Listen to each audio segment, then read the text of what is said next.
Now it's Rad Venture time. Let's kick it into action.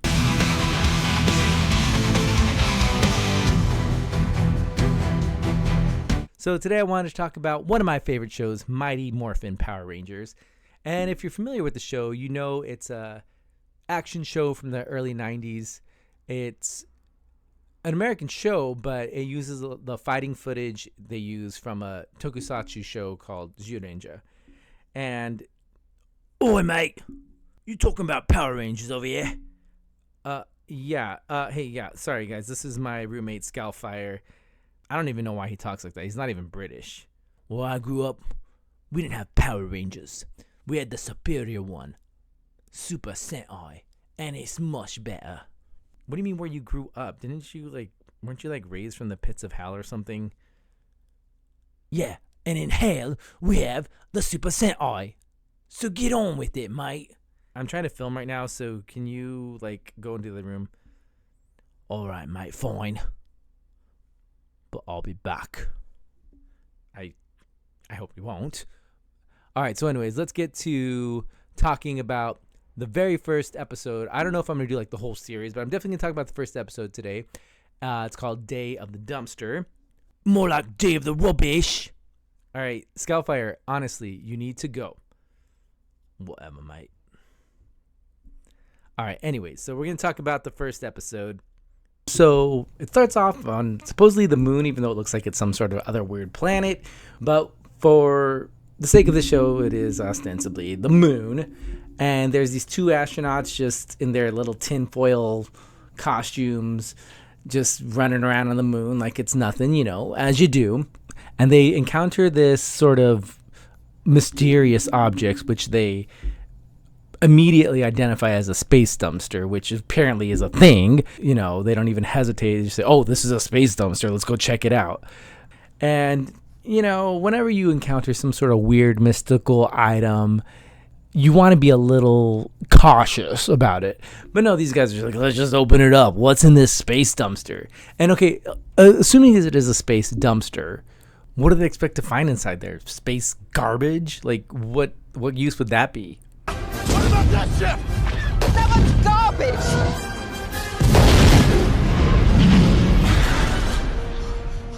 The garbage will do! All right, I guess some space garbage has its merit. But whatever, they open it. And of course, once they do, some weird mystical lights happen and out pops Rita Repulsa. And she quotes her famous, well, she doesn't technically quote her famous line because it's a little different in the actual episode. She doesn't do the famous, after 10,000 years I'm free, it's time to conquer Earth, which is the quotable. But in the episode, it's actually a little different. Hey, we're out! Rita, wake up, we're free! Uh-oh, morning breath, let me get you a man! Oh, it's good to be free after 10,000 years. Don't leave! You'll miss my coming out party! That's when I destroy the nearest planet! So then we cut to the teenagers at the youth center. Yeah, thanks for teaching me, Jason. No problem. That was awesome, Kimberly. Thanks, Trini. Hey, fellas. Yo, Billy, what's up? Well, I think I'm mentally and physically prepared for my first karate class.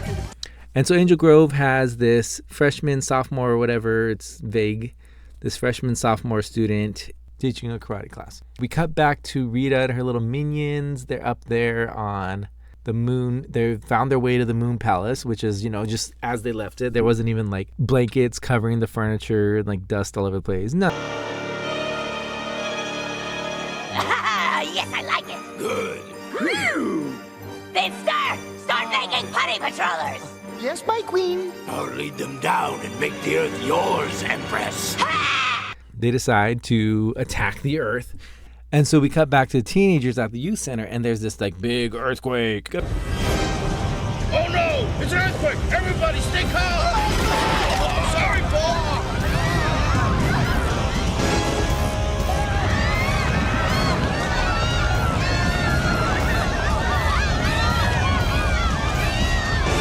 Apparently, when these kids here stay calm, they decide, oh, I know, let's just run wildly out of the building. Yeah, that's right, mate. This Rita Repulsa really knows how to shake things up. She seems like a villain I could definitely work for. Of course, you would side with the villain. Anyways, back to the review. We're introduced to Zordon and Alpha. So Zordon is this big floating head stuck in a time warp or something like that, and Alpha is his little robot buddy. Calm down, Alpha. It's Rita. She's escaped and she's attacking the planet. Ay, ay, ay, what do we do? Teleport to us 5 overbearing and over-emotional humans. No, not that, not teenagers. He probably wants teenagers because he knows they're not going to ask like too many questions, and they're going to be more willing to like do more dangerous things without really thinking about the consequences. So yeah, he teleports the group of 5 teenagers to the command center. So he tells them the whole story, like, oh yes, thousands of years ago, she was an evil witch and there were dinosaurs and all kinds of crazy stuff, and now she's back and I locked her in the space dumpster and she trapped me here. And it's not exactly clear how we did it at the same time, but if you read the comics, it'll make more sense. It's quite simple, my dear. This planet is under attack, and I have brought you here to save it. Oh, yeah, right. Ah, a non-believer. Behold, the keys to your power. Jason, bold and powerful, you shall command the Tyrannosaurus dinosaur. And Zach is like immediately skeptical. I mean, he's talking to like a floating head, giant floating head, and a little robot with a little teddy bear. So of course, he's going to be skeptical because why wouldn't he believe this giant floating head? And Kimberly was like already kind of like suspicious too. She's like, oh, this place is like a roadie. It's not even like the mall.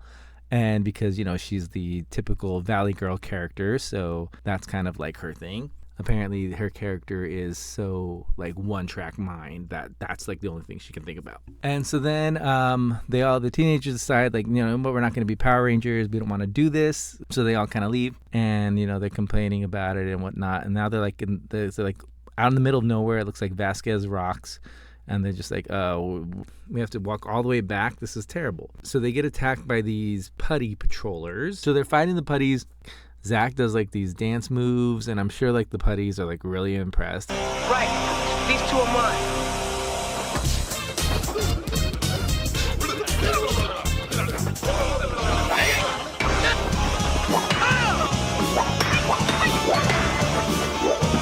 So he dances for them, and then he fights them. And it's great. And then they decide, like, Jason decides for them to use like the morphers. So first of all, they refuse to help. They're like, yeah, we don't want to do this. We don't want to do this. But they kept the morphers. Like, what were they just gonna like take those home? And like, what were they gonna do? Send it back in the mail or what? I don't know. Zordon said these power morphers will give us power. Let's do it. Mastodon!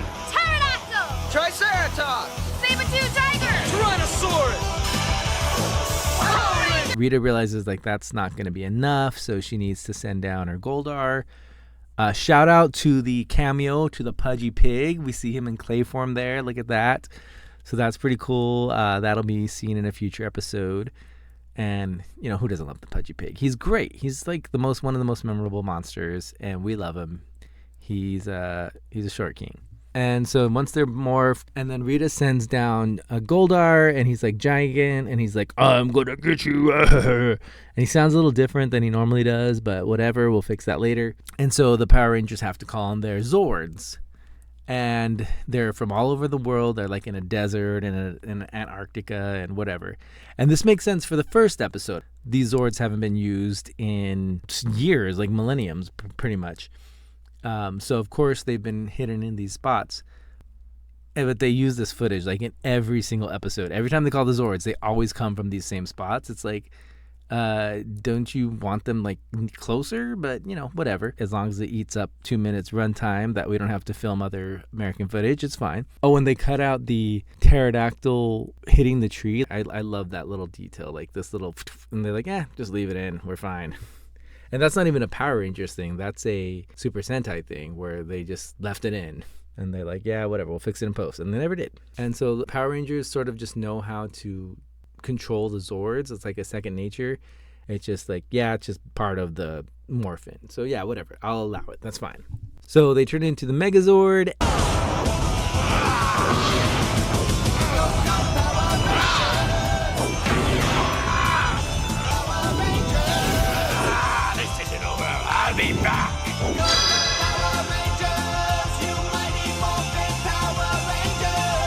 So then we cut back to Rita's palace. Goldar, you failed! It won't happen again, Empress. Shut up, I've got a headache! And it's like, come on, get her some Advil or something. Like, this lady's suffering from all these migraines. And look, it's the 90s now, so there's probably better medical treatments than when she was around back in the dinosaur age.